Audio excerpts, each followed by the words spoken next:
those who don't know, this is National Justice for Animals Week, a week to raise awareness about animal abuse.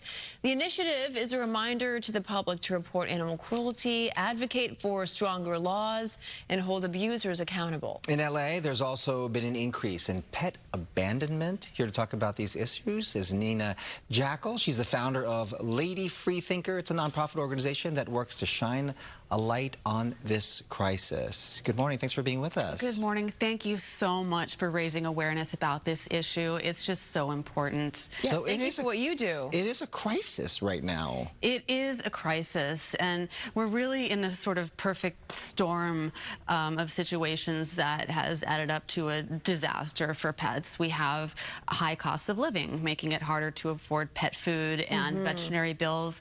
We have a housing crisis that makes it harder than ever to afford pet-friendly rentals. I mean, any type of housing, but pet-friendly is even harder. And unfortunately, we're still dealing with the aftermath of the pandemic pet boom, in which during the pandemic, when everybody was home, they were lonely, they wanted a nice fuzzy companion, and maybe they didn't understand what it really takes to keep an animal, and now they are going back to work. They don't want that animal anymore, and so unfortunately, some people just get rid of the animal in a field, or leave them in an apartment, or leave them in a box somewhere, and that can actually be deadly for the animal.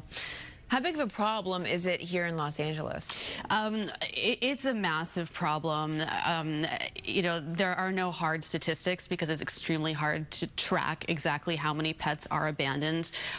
We do know that there are millions of strays, including cats and dogs. Many of those were abandoned pets. And adding to all of this, and really linked to it, is this huge overpopulation crisis right now. There are just far too many. The shelters are so crowded. They are so crowded. There are far more puppies and kittens than there are permanent homes for them. So we really have to tackle this on multiple fronts to solve this problem. It boggles the mind because we talk about like the thought of actually just releasing your animal, your beloved pet, anywhere, and it's hard to believe that people actually do this. Yeah. Unfortunately. What is the reasoning behind that, instead of like taking it to a shelter, or knowing that your animal's at least has a shot, a fighting shot at life? Right. I mean, the best scenario is where you find a friend or a family member who can take in that animal, because shelters are overflowing. But even a shelter is so much better than just dumping a pet. And I think people don't understand. I think there's this sort of belief that, oh, they'll just be okay. They're an animal, they can survive. That is not true. A domesticated animal that's used to being, cared for and living in a home. Exactly. So that can mean death for the animals. Yeah. And unfortunately, we're also seeing a rise in dead animal removal cases, unfortunately, in LA County. In 2025, that number was up 30% compared to 5 years ago. And pet abandonment is not the only factor. There's also habitat encroachment that, involves wildlife being killed. But pet abandonment did play a role. So we are seeing a direct effect in animal deaths. So where's the accountability here on behalf of the pet owners? If they abandon their pet, what happens to them if they're caught? So it is illegal to abandon a pet in Los Angeles. If they are caught, they could face fines up to $1,000 or up to 6 months in jail.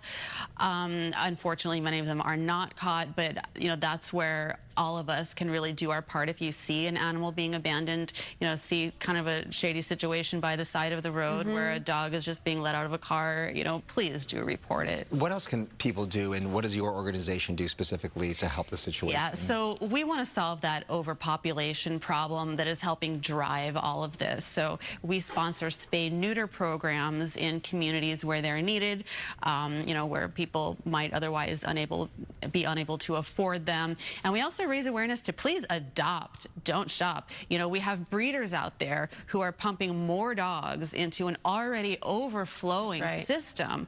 So it's critical to get your next animal from a shelter or a rescue organization, and you'll find purebreds. You'll find amazing I've been showing Jen throughout the morning like all of these doodles, and if people prefer that kind of a dog, they're all out there. Yeah, they're being put in these shelters, and you can find them for sure. I have 3 rescue cats, and they're my world. They're amazing. You're giving them a new shot at life, and that's the best thing that a person can do, a pet owner can do, to give them another chance. Absolutely. And for more information on how you can help, go to ladyfreethinker.org. All right, time to check in now.